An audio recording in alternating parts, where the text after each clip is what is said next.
It's September 16, 2018. This is Andrew in Omaha, Nebraska. And I've been working on this Firefighter shield. It's an identification placard that goes on the front of a firefighter's helmet. And it's got their serial number on the front of it, the agency they work for. This one has the firefighter's name on it. And some of the bigger ones, they'll have rank and stuff like battalion captain or something like that. I actually made this for a friend who's leaving and going to a different fire department, so I put this together for him. But it's about 6.5 inches by 6.5 inches. It's made out of 2 pieces of about 10-ounce Hermann Oak leather. It's been drum dried black all the way through. I got 3 small pieces that I used. It's probably about, I'd say 5 or 6 ounce leather that I used to cut the numbers out with an X-Acto knife. And I also used Angelus acrylic paint for the lettering. I've used this paint before on other fire shields I've made, and one of them was taken into a fire and the paint didn't boil off or blister or peel off or anything like that. So it's pretty resilient paint. On the back I just put a piece of scrap suede that I had on the back. Initially I was going to sew this together with my Cobra Class 3 and it would have been perfect to stitch through that, but I made an error in my measurements and I didn't leave enough room above the number 4 here or on this edge. This edge is a little bit narrower than this edge, and there wouldn't be enough room for the foot of the sewing machine to go through right here. And right here, the needle, there's 2 lines of stitching that come way too close. And when that happens with one of these big sewing machines, a lot of times it'll end up mashing into the other stitch line and just messes it all up. So I decided, what the heck, I'll just go ahead and hand stitch it. And I use this Tiger polyester thread and some John James needles. That's my go-to thread. If you want to buy some of it, I would recommend either getting it from the Rocky Mountain Leather Supply Company or Maker's Leather Supply down in Texas. They both provide good selection of colors and things like that for the thread. And I guess this kind of demonstrates that you don't need fancy machines and stuff like that to make projects.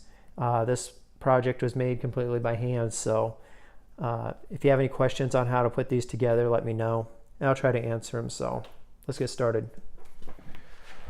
This is what the leather looks like when you order it from, I ordered this from Springfield Leather, but this is the drum dried Hermann Oak leather, and you can see it's dried, or it's been dyed all the way through from the factory, from the tannery rather. But it's pretty heavy duty stuff, but that's what I'm going to be cutting this shield out of. I wetted down this piece of veg tan leather so it'll help take my scribe lines a little bit better. But I'm just going to trace the outline right here, and then I'll just move it over and trace another one out right here. And actually I'm going to use my stylus to do that versus a scratch awl.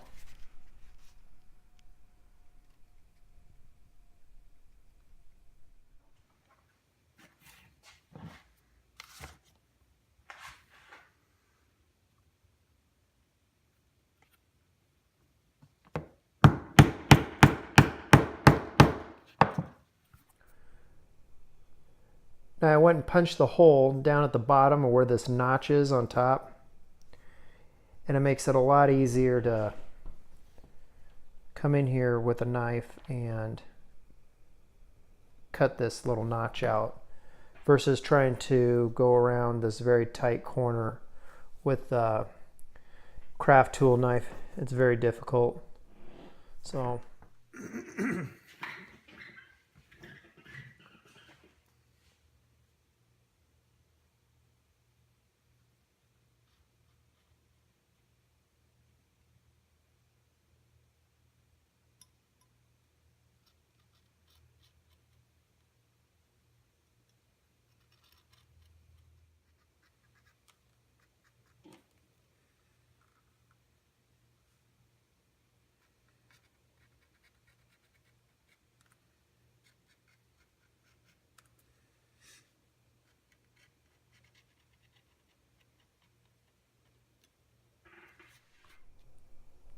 I'm going to go ahead and knock these edges down with the windows. I'm going to use just a number 2 edge beveler, and then this fine edge beveler I'm going to use on the reverse side on the windows as well as the outside. Try to even it up as much as possible. As you can see, the notches up here don't line up exactly, so once I start sandwiching these together, I'm going to have to come back in here and do some sanding in order to get that cleaned up.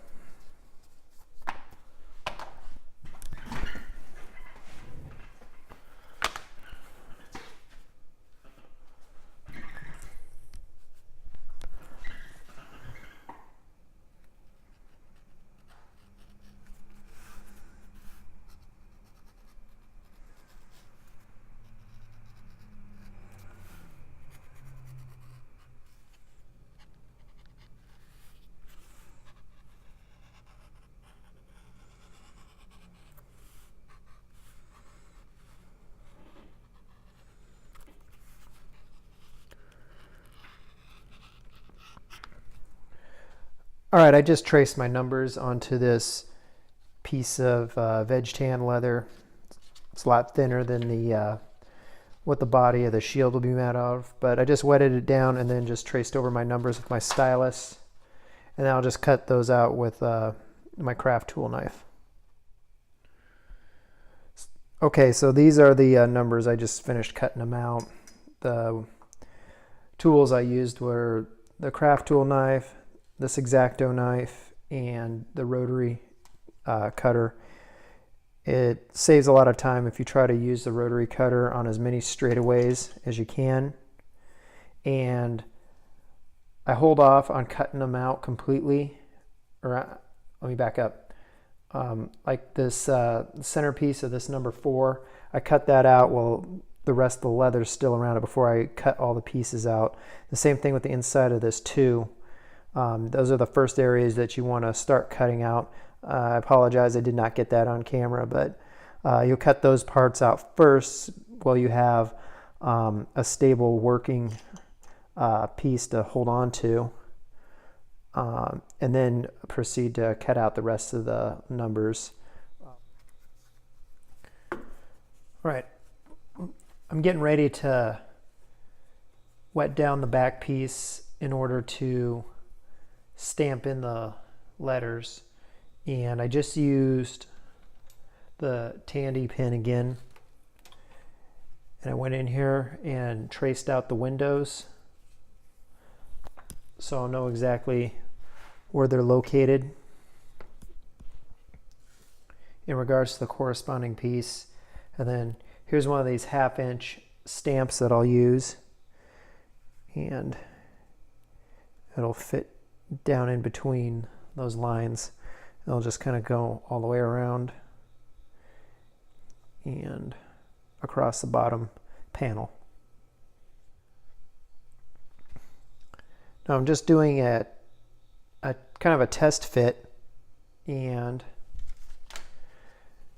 I set all the letters that I know I'm going to need around that curved panel there to make absolutely sure that each one of these letters is going to fit into the space.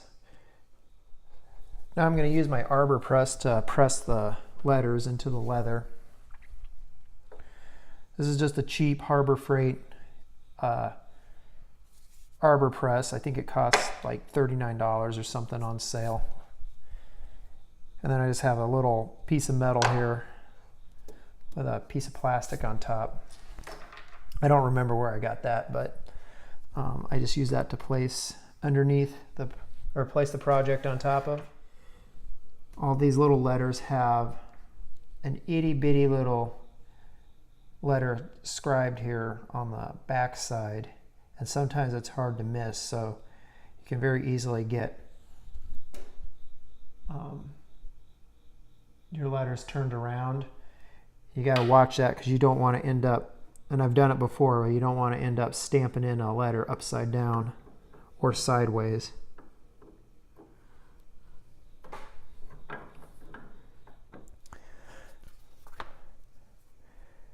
there's what the back side looks like. I just finished putting the letters in with the arbor press. I like using the arbor press versus hitting the back of the letters with a mallet. I think the even pressure makes them look a lot nicer. Oops. Okay, what I've been doing now is I just went around the two windows, panels, whatever you want to call them. I know I've been kind of switching back and forth with what I call them. The holes in the front piece that the letters are going to be seen through, basically. Anyway, I've been wetting the edges down and then going over it with some 400 grit sandpaper just to smooth it up. And then to get it a nice glossy finish, I'm just going to go over it with some edge coat here. All right, I'm going to start painting the background on this back piece. I'm using the Angelus, obviously fire red. And then I have some white here as well. I really like this paint. I think the colors pop out really well.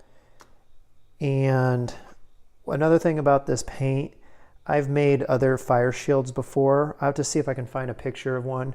But I made a shield for a firefighter, and he had it on the front of his helmet, and I used this Angelus paint to paint it. And he wore it into a fire, and none of the paint boiled off. It didn't peel off or anything. So this paint is pretty rugged. All right, I got the first coat down. I'm going to let that dry for a little bit, and then I'm going to come back and put a second coat on. Now I finished doing the red outline around the letters. Now I need to start filling in the black letters with the white. I'm using one of these bottles with a little needle on top. You can get these from Amazon. They're like $10 for a pack of 4. But they're really nice because you can just get down and make the paint go exactly where you need it.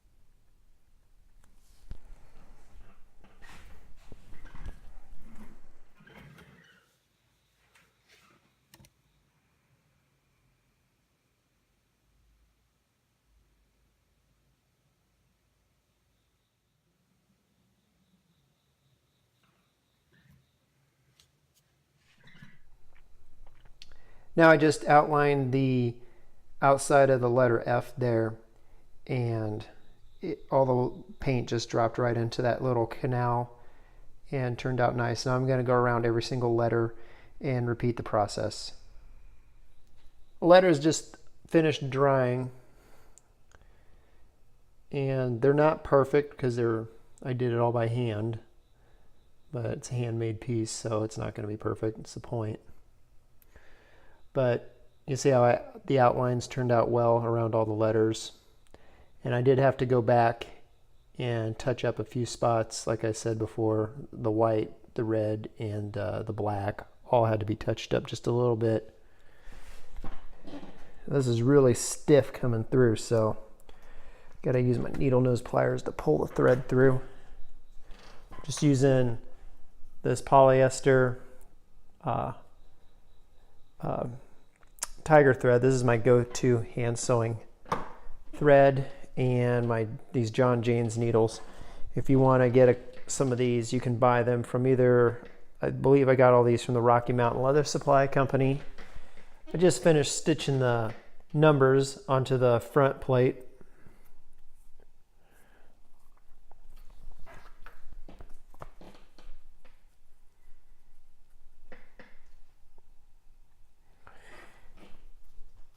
And after looking at this, I initially was going to stitch this together with my machine, my Cobra Class 3, but some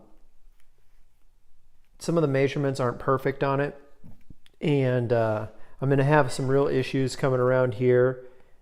This side is way too narrow as opposed to this side. Also, I'm going to have some issues coming around this number 4 right here with the presser foot. So I've decided I'm just going to go ahead and hand stitch the whole thing together since I need to get this done this weekend, and I really don't want to spoil it and have to start over. So, but that's the way the numbers turned out. They turned out pretty good. Now I'm going to scribe my stitch lines here. I think I have this set at 1/8 of an inch.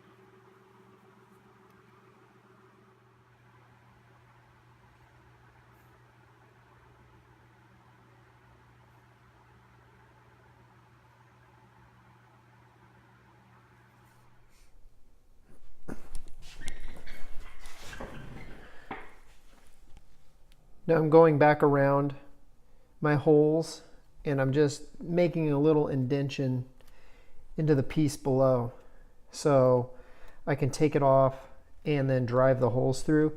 The reason I'm not poking the holes all the way through both pieces is because they're really thick, and every time I try to drive an awl through 2 pieces of thick pieces of leather like this, it just seems like it always ends up, the hole ends up crooked.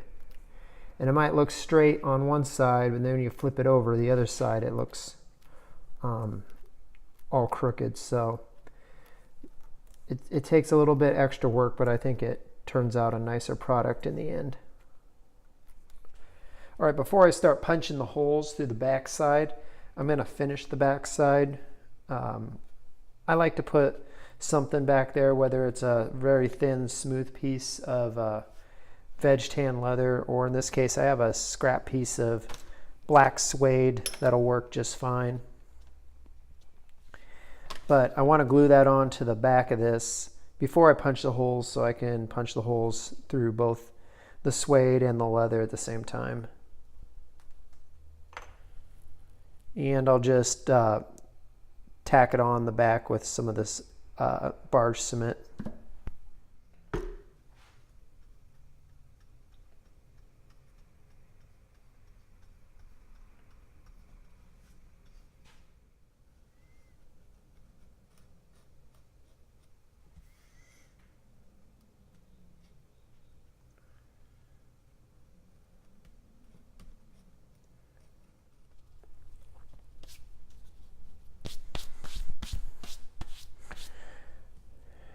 There, I just finished gluing that piece of black suede to the back piece here. Now I'm going to start going around poking all the holes, and we'll get ready to stitch the 2 pieces together. All right, I finished punching the holes on both pieces, and I went around and I counted each hole on both pieces, and they both have the same number of holes, so I know they're going to line up. Now I'm going to start stitching it together.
All right, I'm starting to finish up the edges here. I'm almost done with this project. I don't know if the belt sander just got a little, I don't know if it's just the way this leather is or what, but it almost, as it was sanding the edges down, it almost seemed to bring the natural veg tan color back out a little bit on the edges. So I went ahead and went over it with black leather dye. I sanded the edges down with 220, then wet sanded it with 400. And then I put the dye down here on the edges. And I'm just going over it with a canvas cloth. All right, the project is finished and it turned out pretty good. It's my own design. I came up with it on the tracing film. I didn't copy anybody else's design or anything like that, and painted it all by hand. So it's a handmade project that you can do also. All the supplies that I purchased you can either get from Tandy Leather, you can order it off of Amazon, you can order it from the Rocky Mountain Leather Supply Company or Springfield Leather, or the leather Maker's Leather Supply down in Texas. All those places are great resources. So thanks for watching. This is Andrew in Omaha, Nebraska. Have a nice day.